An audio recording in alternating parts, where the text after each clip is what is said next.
Bittersweet Hell. Ito ay isang South Korean television series na nakatakdang ipalabas ngayong May 2024.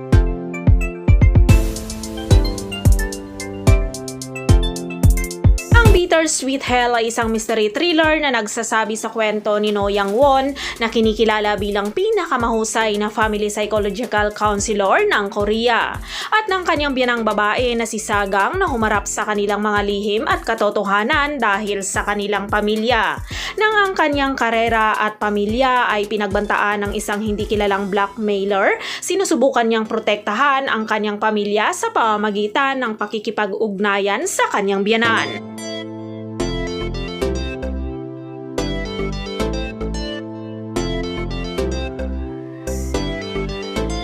Si actress Kim Hee-san ay gumanap bilang No Young-won, isang matagumpay na family psychological counselor na namumuhay ng perpektong buhay na kinaiinggitan ng marami.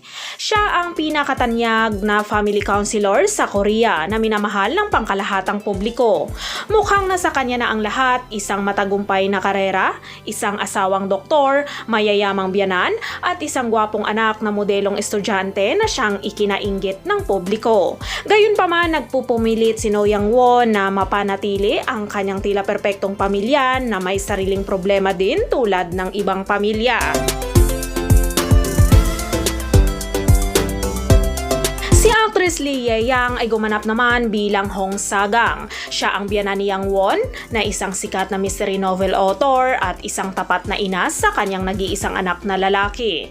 Si Hong Sagang ay ang bunsong anak ng isang mayamang pamilya. Siya ay sumabog sa Korean literary nang siya ay lumabas bilang isang kontrobersyal na sumisikat na author. Siya ay nagpakasal sa kanyang kasulukuyang asawa at mula noon ay inaalay niya ang kanyang buong buhay sa kanyang anak na si Choi Jae-jin. Sa kabila ng iba't ibang napagdaanan, ipinagmamalaki ni Hong Sagang ang kanyang sarili sa pagbuo ng isang perpektong pamilya sa pamamagitan ng kanyang mga sakripisyo. At nang hindi inaasahang sumikat ang kanyang manugang na babae nang higit sa inaakala niya, sinisikap ni Hong Sagang na bantayan at protektahan ang kanilang pamilya. Habang si actor Kim Nam-hee ay gumanap naman bilang Choi Jae-jin. Siya ay isang doktor na asawa ni Young-won at ang anak ni Sagang. Siya ay isang kilalang surgeon na naninirahan sa anino ng kanyang asawa. Bagamat pinamumunuan niya ang isang matagumpay na buhay bilang nangungunang reconstructive plastic surgeon sa Korea, hindi pa siya nagkaroon ng pagkakataong ituloy ang sarili niyang mga hangarin sa buhay. Matapos ang mga taon ng masigasig na pagsunod sa landas na binalak para sa kanya ng kanyang debotong ina na si Hong Sagang, naisip ni Choi Jae-jin na makakatakas siya sa mundo ng kanyang ina sa pamamagitan ng pagpapakasal kay No Young-won. Gayunpaman, sa halip ay nabuhay siya sa mundo ng kanyang asawa.